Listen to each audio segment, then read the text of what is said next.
Bismillahirrahmanirrahim. Assalamualaikum warahmatullahi wabarakatuh.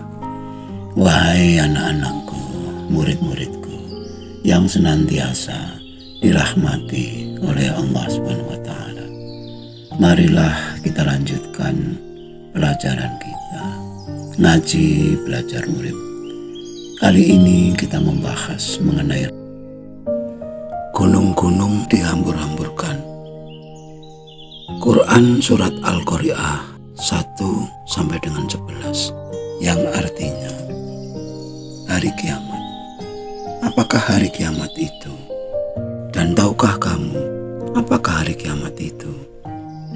Pada hari itu manusia seperti aneh-aneh yang berterbangan, dan gunung-gunung seperti bulu yang dihambur-hamburkan. Maka adapun orang yang berat timbangan kebaikannya, maka dia berada dalam kehidupan yang memuaskan. Dan adapun orang yang ringan timbangan kebaikannya, maka tempat kembalinya adalah neraka hawiyah. Dan tahukah kamu apakah neraka hawiyah itu? Yaitu api yang sangat panas. Ayat Al-Qari'ah ini tidak akan dapat kita pahami sama sekali bila kita tidak memahami makna qiyas atau perumpamaan, termasuk kata kiamat.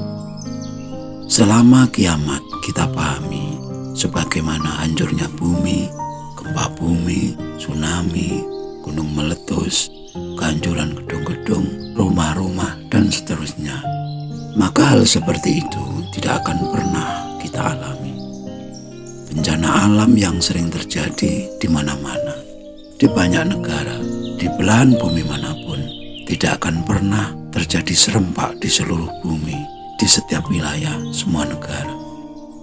Sekali lagi, tanpa memahami makna qiyas atau perumpamaan, kiamat yang kita bayangkan hanya ada dalam bayangan atau hayalan kita belaka. Selain kiamat yang perlu kita pahami di dalam Quran Surat Al-Qari'ah itu adalah manusia seperti aneh-aneh yang bertebaran, dan gunung-gunung seperti bulu yang dihambur-hamburkan.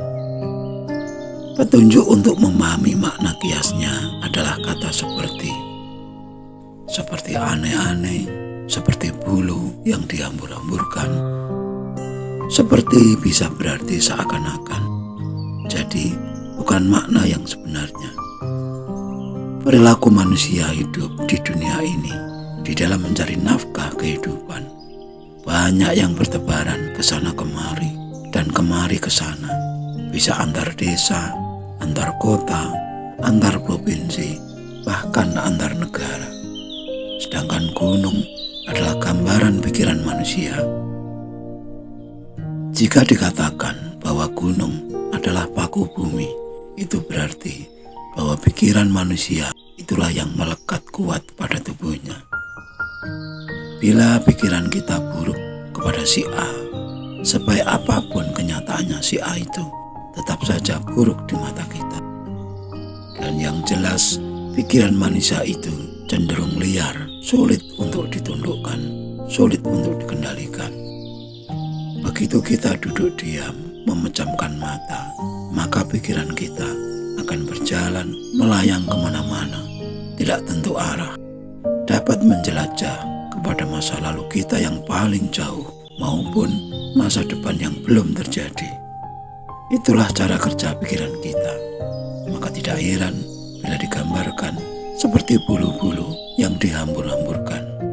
Sedangkan berat timbangan kebaikannya dalam ayat 6 itu bermakna banyak melakukan kebaikan, selalu menebar kasih, maka akan memperoleh kehidupan yang tentram, damai, dan memuaskan. Dan sebaliknya, ringan timbangan kebaikannya adalah gambaran orang yang miskin kebaikan, hampir tidak pernah melakukan kebaikan, dan selalu berada pada jalan kegelapan atau jalan kebatilan.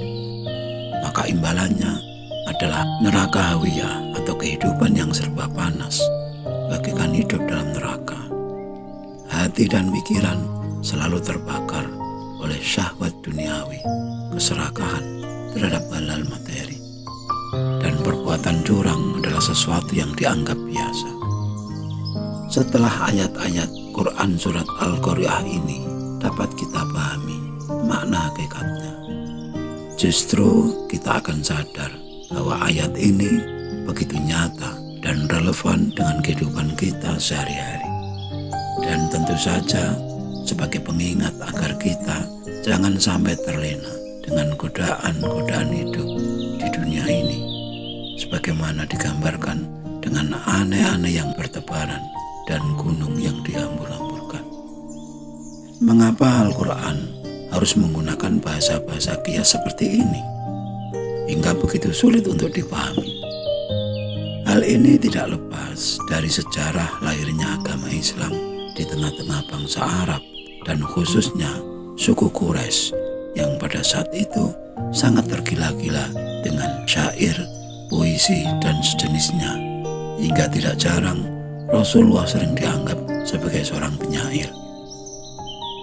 Seorang penyampai kebenaran, seorang utusan Tuhan, pastilah dibekali kemampuan lebih untuk menjawab tantangan kebutuhan hidup pada zamannya, agar dapat memikat umat untuk diajak di jalan terang, yaitu jalan menuju Tuhan. Selama kita meyakini bahwa Islam adalah agama yang rahmatan alamin, maka kitab sucinya pun pasti bersifat universal untuk semua umat dan sepanjang zaman, dan realistis tentunya. Namun sungguh sayang, pada kenyataannya tidak banyak umat manusia, khususnya umat Islam, yang menyadari akan hal ini. Ini terbukti masih banyaknya umat Islam terutama belum mau menerima adanya ayat-ayat Quran yang bersifat kias atau perumpamaan. Padahal banyak ayat yang apabila dipahami secara letterlek atau apa adanya tanpa makna kias, membuat kita tidak paham, bingung, dan jadinya membawa kita masuk dalam dunia khayalan.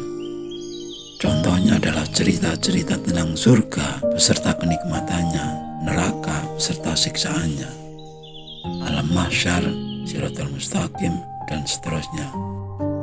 Dan tak jarang isi Al-Quran itu seakan-akan hanya dongengan yang tidak masuk akal. Hal ini harus kita akui sebagai kenyataan yang telah berlangsung entah mulai kapan dan sampai kapan.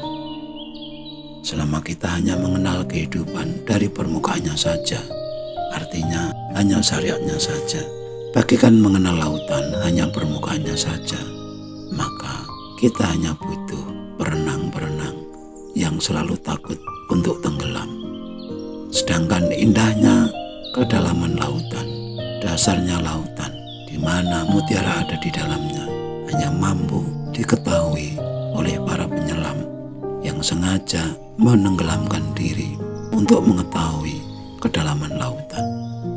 Kedalaman hakikat kehidupan ini hanya mampu diketahui oleh para salik atau para penempuh perjalanan spiritual, di mana mereka sengaja menenggelamkan diri ke dunia hakikat, meninggalkan hiruk-pikuk gemerlap dunia permukaan atau dunia materi, dunia benda.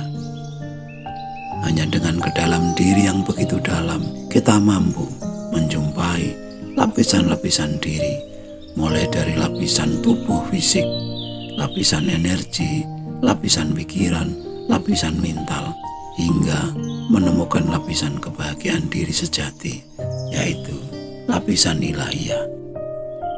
Dan hanya melalui jalan seperti inilah setiap kitab-kitab suci umat manusia dapat dipahami dan diyakini sebagai pedoman hidup atau bimbingan hidup yang membawa kita pada hidup damai dan bahagia tanpa syarat-syarat materi. Sebagaimana pesan yang disampaikan di dalam Quran surat Al-Qari'ah itu tentang makna kiamat, yaitu kebangkitan kesadaran diri setelah mampu menghancurkan si aku palsu, keakuan palsu, atau egoisme. Adakah kita masih ragu-ragu untuk mencari dan memahami makna kias? Semuanya terserah kita. Wallahu a'lam.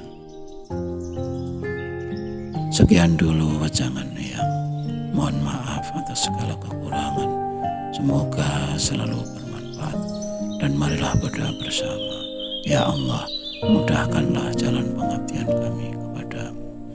Amin, amin, amin. Ya Rabbal Alamin. Wassalamualaikum warahmatullahi wabarakatuh.